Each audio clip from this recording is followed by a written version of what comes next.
actually read my handwriting. That's an exciting. It may or may not happen. We know that you wrote your own speech. Yes. I know. So glad I'm not the only one. Like, Oh, I know. This is. I don't know. Keep scooting, everybody. Go maybe around this side.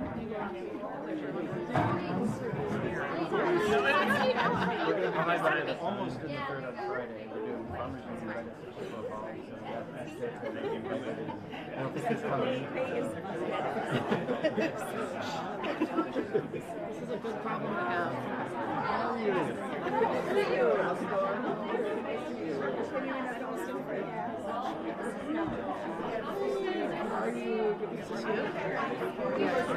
Phonetically, Deester. Deester, Haft with a long A.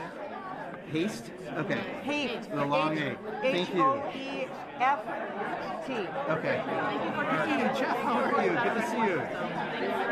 Yeah, well, thanks for what both of you are doing. Yeah, thank you.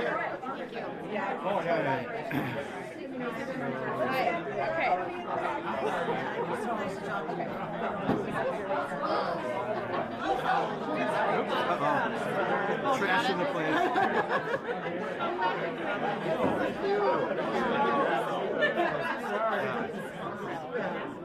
I love this room. I know. That door right there is where they tried to not let us go in with our t-shirts during the Act 10 stuff. And then I said, fine, look at the ACLU with Island Junction. I'm sure in a few weeks we can do this. And they come back, they go, we don't like it, whatever. And they were able to. This is a good one. I think we're good whenever you I think we're good? Yeah. Okay. You think we're good? Yeah. Okay. All right. Hey, welcome everybody. Just want to thank everyone for being available today. As you know, we've got a number of folks here today from the Assembly and State Senate, and many of my very best memories were from being in the legislature. I was just sharing one of them at that door during the uprising. The first time we wore our t-shirts on the floor and they didn't want to let us, but that's another story. So, but what we are here about, it's very, very important, is about what's happening in Washington and what is likely to happen in Wisconsin because of what's happening in Washington. And we want to talk about the potential programs that affect people here in Wisconsin that is going to be, I think, very hurtful. As you know, DOGE is something that's been created to find waste, fraud, and abuse in government. The reality is that is a fraud. It is really about finding $4.5 trillion ultimately to have a tax cut. So this is about a tax cut for the wealthiest. It's about a transfer of money from programs that affect the middle class and those aspiring to be in the middle class to the wealthiest so that the rich will get even richer. And it's about a Republican ripoff of the middle class. And that's what we are here to talk about today. We want to highlight a few areas, and we've got some folks that are going to be directly impacted by potential cuts that are going to talk as well. So first of all, very quickly, let me explain the reconciliation bill. It's a complicated process that I will not even try to begin to explain, but here is what it is. This is what sets up that big tax cut. It has about $1.5 trillion in cuts over the next 10 years in order to get to that $4.5 trillion they need. It also increases the debt limit by $4 trillion, again, to fund this tax cut for Elon Musk and Donald Trump and everyone who belongs to Mar-a-Lago. And it also does increase some funding to Homeland Security and the Pentagon as well. So that is a bill that at some point will come before Congress. Again, I won't go into the process, but it does outline specific cuts in certain, or I should say non-specific cuts in certain areas. And let me explain what I mean by that. So it will target a committee in Congress to cut a certain amount. So the Energy and Commerce Committee is told they have to cut $880 billion to get towards that goal. Well, what is that? What is in the jurisdiction of that committee? Well, the largest dollar amount is Medicaid. And, you know, really the better way to describe Medicaid is that's funding for opioid treatment. That's funding for mental health. That's funding for nursing home care, for maternity and infant care, help for people with disabilities. and a whole lot more. So it's really about programs that affect people in Wisconsin. Just to give you an idea, it's over a million people in Wisconsin that are going to be affected. A third of them are children. A third of all children in Wisconsin are on Medicaid. 45% of working age people who are living with disabilities. 55% of people in nursing homes. My mom was on Medicaid in her final years here in Verona and Dane County at the nursing home. And it's about $8.5 billion in 2023 went to Wisconsin, just in this area. That's 43% of the federal funding that the state receives. So it's got huge potential impacts for people in Wisconsin. A second area to talk about very quickly, nutrition assistance, about a $230 billion cut to the USDA, the Department of Agriculture. That would result in about a 23% cut to the Supplemental Nutrition Assistance Program. That's the program the number one program that keeps kids out of poverty in this country. That's a little bit of food assistance. It's about $6.16 a day. Think about it. That's the assistance that you're getting. My freshman term in Congress, I lived on it for a week because I'm stupid, because most people did it for a day. I did it for a week, a few of us, and to try to live on that equivalent, I mean, I bought a bag of oranges, and that was like 15-20% of my budget. I had the ramen noodles and all the rest. I was a little grumpy that week. But the reality is, if you cut that by 23%, even Derek Van Orden said, he grew up on SNAP, that he would never vote to cut this. Well, I assume Derek will never vote for this bill, but Jody, not holding our breath, are we? No, all right. 702,000 people in Wisconsin benefit from the SNAP program, and it really is at risk. Other things just within ag, just to give you a little idea, because this is an agriculture state, the Dairy Innovation, Business Innovation Fund, biofuels, all the corn growers and soybean growers, and rural broadband. All are areas that are all potentially cut by these cuts. The last kind of big area I want to talk, actually I guess two more, but one under the reconciliation. Education bill, $330 billion cut. They want to eliminate the program entirely. They actually can't, even though I know they're doing a lot of stuff they can't, but this is one they know they really can't, so they're just going to reduce it to the size you can drown it in the bathtub. They're going to cut, very likely, you could cut Title I and IDA funding for schools, which helps higher poverty schools and special education. What that means for Wisconsin is a potential $235 million cut in Title I, $271 million in IDA funds. And if you don't have that funding for state schools, it either means a couple of things. You fire teachers, you have bigger class sizes, or most likely, you're going to pass that on to the local property taxpayer to make up for the cut of dollars. So another ripoff of the middle class going directly to the wealthiest in this country. The final thing that I want to bring up is not directly in reconciliation, but it's part of everything that's happening right now through DOGE, is on veterans. While they're not targeted by those cuts specifically, already 1,000 people have been fired. And we have an uptick in people using the VA hospitals because of the PACT Act, rightfully so. We passed in Congress. But if you do this, you already have shortages in staffing at the VA hospital. This would result in hiring freeze and layoffs that would mean longer waiting times to get the care you need, which that doesn't even just have a financial cost, it has a health cost, a real life health cost to our veterans that have served this country. So those are the things, just a sampling of what's at risk, but this is a giant transfer of wealth from the middle class and those aspiring to be there to the wealthiest in this country, to Elon Musk, to Donald Trump, and to people like that. And we just have to remember that's what this is all about. It's not about finding waste, fraud, and abuse. We all want to find anything that's wasted taxpayer dollars, but this is about just a transfer of money. So with that, we have Senator Hasselbein and Representative Neubauer, our two leaders in the Senate and the Assembly, that are going to speak next. And then we have three people that are directly affected by potential cuts. Mike Jones, who's a Medicaid recipient, is going to talk about that.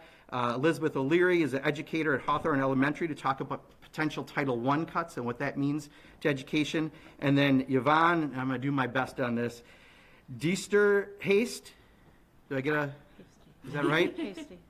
Hey, Steve. All right. She's going to tell you her name. But an Air Force veteran who served this country, and going to talk about the lack of the VA care that could happen out of these potential cuts. So with that, let me give it to Diane Hesselbein. Thank you so much. Thank you so much, Congressman Pocan, for pulling this all together. It is so great to be here with my Democratic colleagues. There is so much chaos and confusion happening in Washington, D.C. right now that the only thing that gives me solace is that you are there.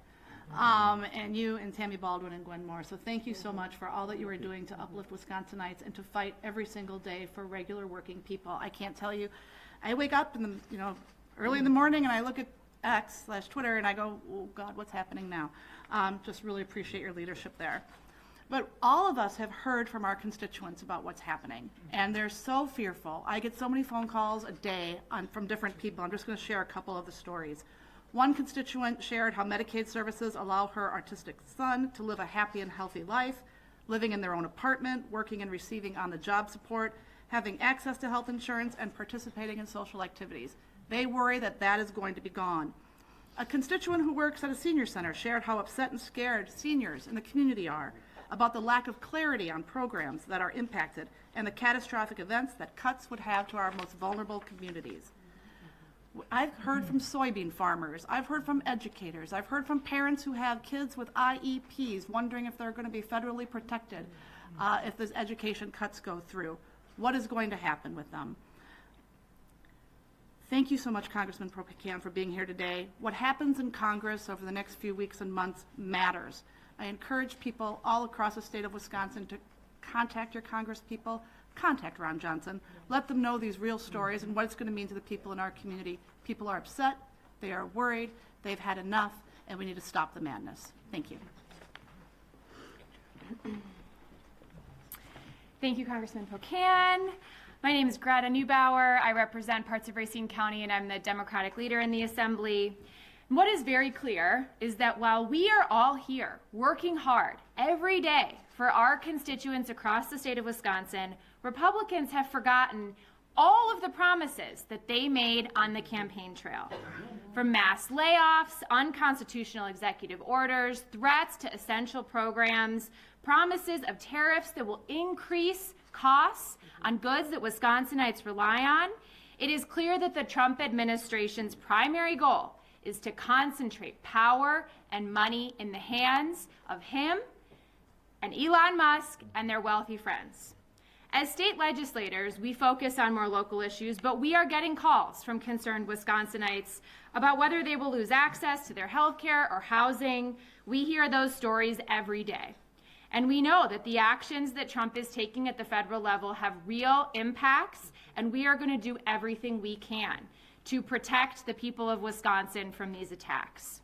You're going to hear from people today who rely on these core services and that the government really needs to be providing. These cuts to essential services are concerning, of course, for many reasons to our friends and our neighbors across the state. And at the end of the day, we have to ask ourselves, will these actions from the federal government lower costs for Wisconsinites? Will they support families to afford childcare and groceries, housing, or other basic necessities? Will they support small businesses and farmers to provide goods and services? We know the answer to these questions. They will not. Donald Trump does not have a plan to support working Wisconsinites. All he cares about is that tax cut that supports Elon Musk and the wealthiest Americans. While Republicans continue to sow chaos and division, we will be here, legislative Democrats, with our allies at the federal level, working to lower costs and provide opportunities for every Wisconsinite to thrive. And now I'd like to turn it over to Mike Jones to talk about the impacts of the potential cuts to Medicaid.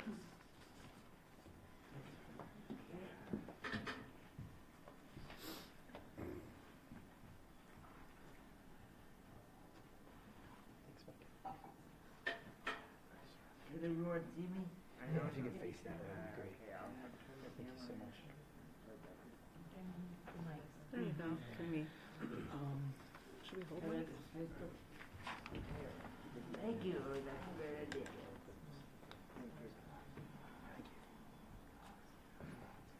Well, Can you hear me? Thank you for inviting me today. I'm very humbled to be here, representing a very vibrant community. The people I'm representing have jobs, have lives. They're in the community, they're contributing. I've been on many boards throughout my career, and the best one I was on was a business committee that specialized in helping Zimbabwe get jobs. It was called this employer, I believe. It no longer exists, unfortunately. This was years ago. But I can tell you there's people out there that are part of the community that are contributing. We have battle stops if the funding goes away, because we rely on helpers to get us out. A lot of us can't get out of bed by ourselves. Well, a lot of us can't use the toilet by ourselves. So this will result in us staying in bed. We will be in, I will be in bed, a lot of people will be in bed, and I don't know if we're ever going to really get out of bed. That's the scary thing about this. No one will want to do this on purpose, of course. I mean, everybody, even for the COVID area, when everybody was saying how great the nurses were, how much heroes they were, they even passed a law to make it a federal crime to harm the nurses, right? Because they're such heroes. Well, they're still there. The nurses are still there. They haven't gone out. They haven't gone away. COVID has gone away, but I don't know. But the nurses are still there, and they still need to get food on their table. And without funding, there won't be any food for them. They don't want to help out. We'll try to help out. We'll work 14 hours a day, but in the end, they'll have to leave. Because they have families and mouths too. They want their children to live. They need money, so they'll have to leave. They won't want to leave. A lot of them will work 16 hours a day. They shouldn't have to, though. They shouldn't have to. And why would this happen? Oh, just so that Elon Musk can get out of the space station. He wants the space station just for himself. But I don't know. But I'm probably taking too long. There's other people to talk about. There's other people. But I'm telling you, it was a health. You've heard of the healthcare crisis? This will make it an epidemic. Yeah. And we'll hear about death soon. And I don't want to hear that. I don't want to hear that. And I don't want to be too morbid. I was like, don't come off too morbid. But it is very scary. It is. And I enjoyed. This is like one of the highlights of my year. Well, I know this is my highlight of this year and last that you invited me to be here. Thank you. Because it's important. So thank you so much. Thank you. Thank you.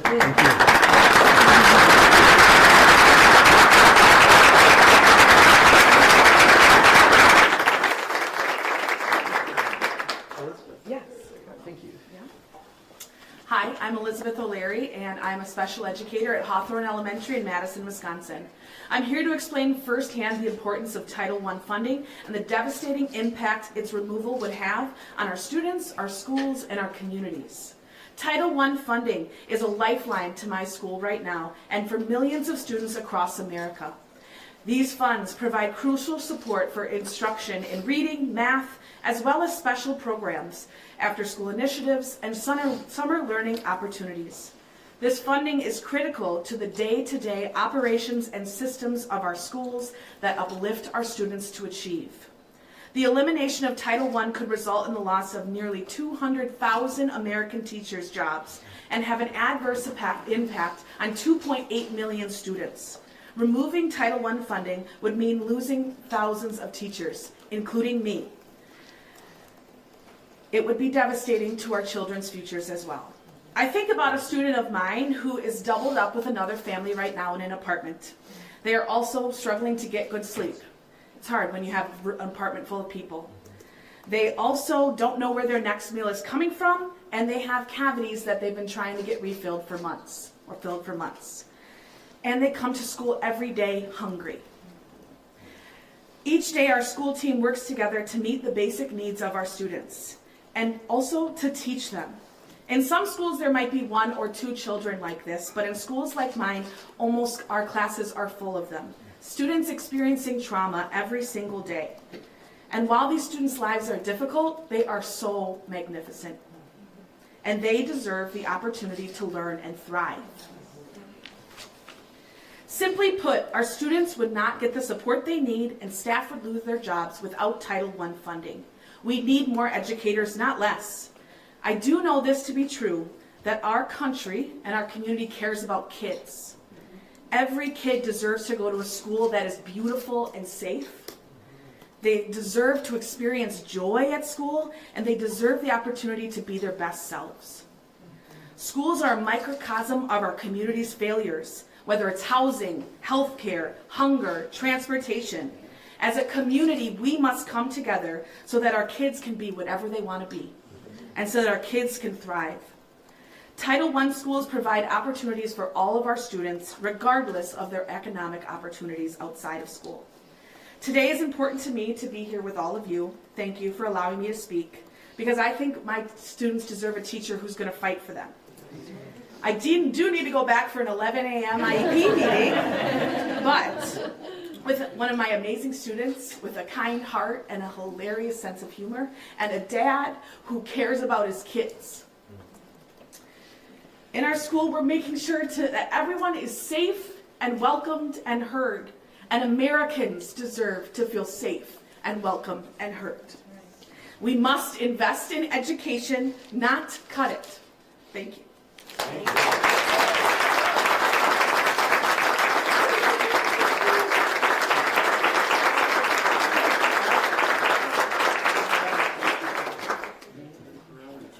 If you could say your last name, Yvonne, because I need your help here. This has been going on ever since basic training. I just knew that I should raise my hand when the drill instructor would pause. So, actually, TI, Air Force. My name is Yvonne Diesterhaeft, and I am one of many thousands of veterans across the country who use the VA healthcare system. Although I have an employer option for health insurance, I choose the VA. Because over the last 17 plus years, through my own serious health issues and multiple surgeries, I've come to trust the VA with my health and well-being. Over the years, many of my healthcare providers at the Madison VA Hospital have expressed a key reason they prefer to work at the VA: the freedom to focus on providing the best care without interference from insurance companies denying recommended treatment. Is the system perfect? No. But I challenge you to show me one healthcare system that is better. In my personal experience, VA is the most reliable choice. Truly, I wish everyone in America could have access to the type of efficient and comprehensive healthcare that I and many veterans have come to know in recent decades. It was not always like this. I'm here today with my father, who is a Vietnam veteran. He can tell you firsthand how bad the VA healthcare system was back in the day. Underfunded, ignorant, and indifferent to the needs of veterans returning from war. It has taken decades to right that ship. Vietnam veterans were instrumental in fighting for the quality of care that we now may take for granted.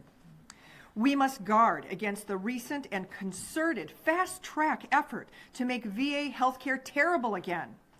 I know, as a member of the 10-person Veterans Advisory Board at the Madison VA Medical Center, that staff is already stretched thin as a hiring freeze has been in place for some time, right down to essential services like housekeeping.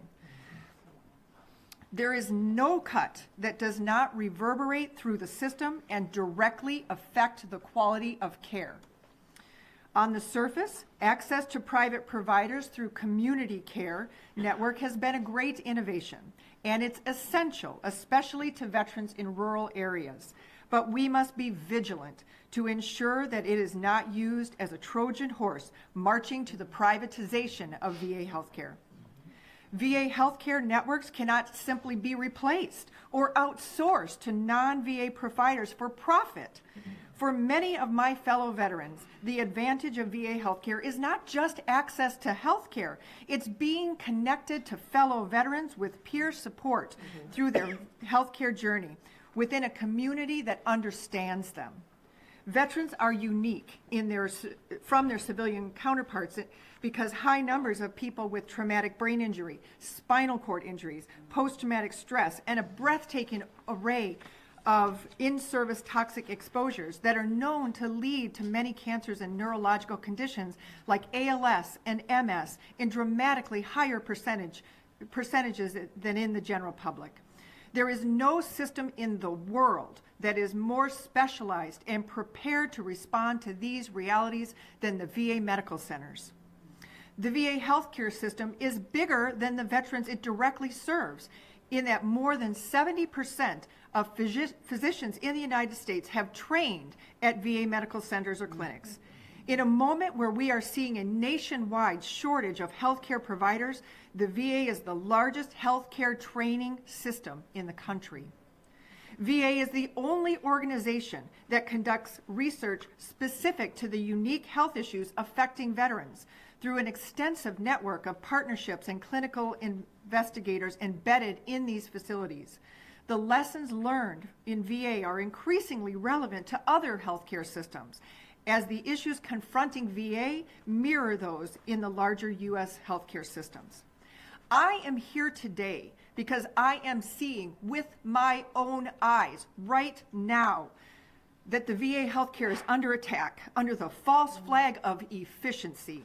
There is nothing efficient about the chaos that has been unleashed in the indiscriminate firings that are happening at the VA healthcare system as we speak, right now, right here.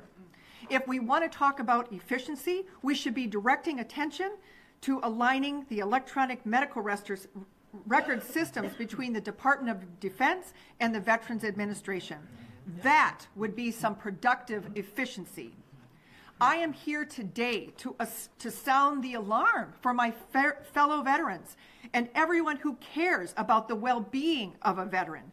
It should not be politically contentious to stand up for federal VA employees who are just trying to do their job. And it should not be controversial to demand adequate care for those who have served this nation and bear scars from their service. It's true that not every VA facility is of the same caliber. We are especially well served here in Wisconsin, but efforts should be aimed at shoring up the quality across the national system of veterans medical centers as opposed to tearing them down. Thank you.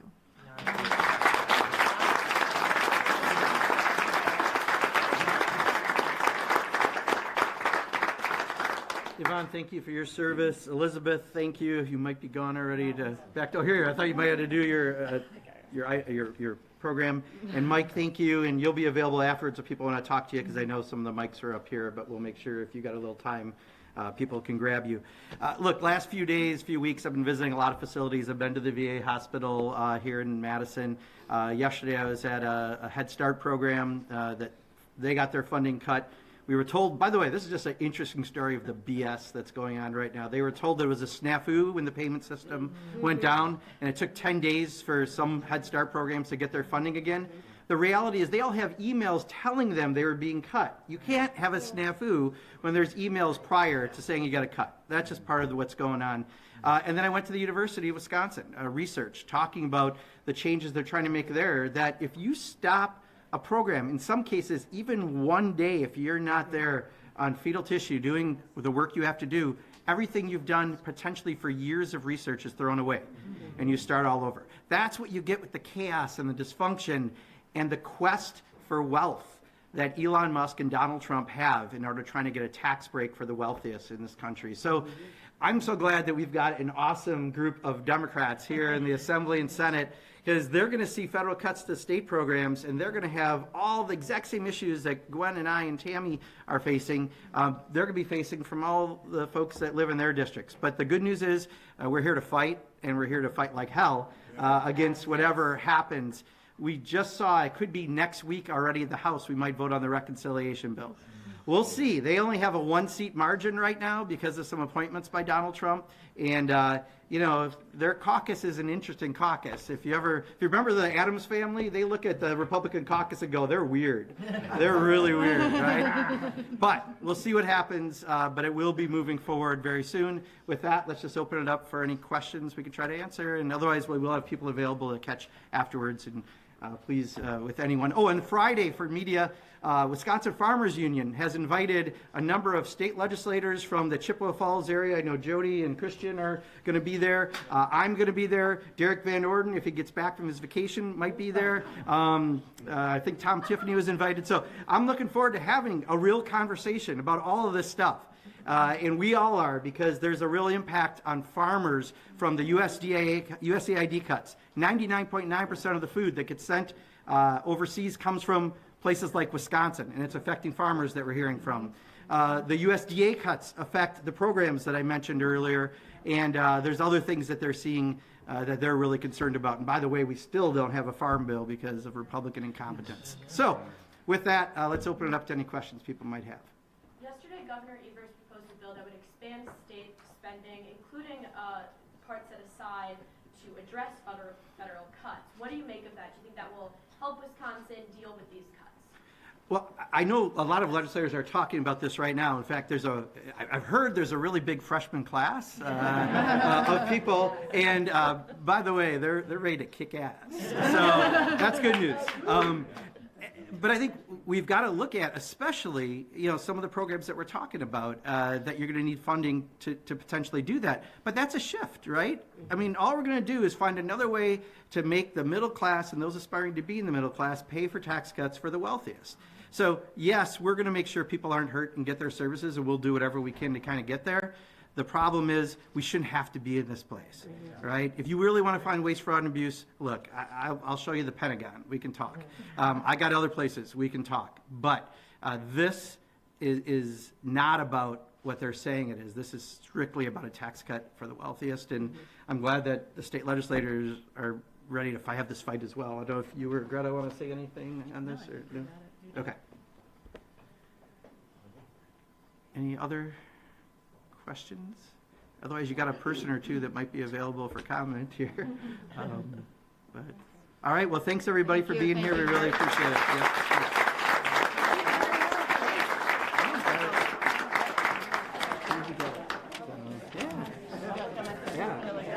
We can getting some numbers.